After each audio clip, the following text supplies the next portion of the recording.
Welcome to Nico Nihongo. This is part 1 of our Japanese writing series. Today, you'll understand the writing system before we start writing characters. Japanese uses three scripts together: Kanji, Hiragana, and Katakana.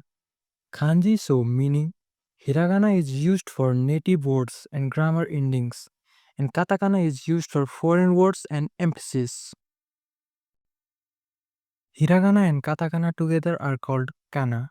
They represent sound, like syllables, not meanings.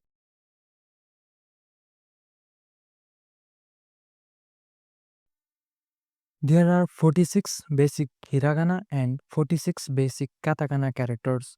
They represent the same sounds but look different. Hiragana is round and flowing, katakana is angular and sharp.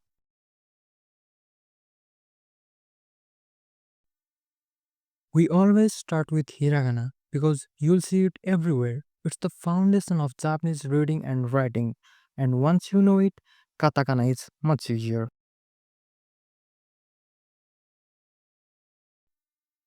In the next video, we'll actually start writing hiragana step by step.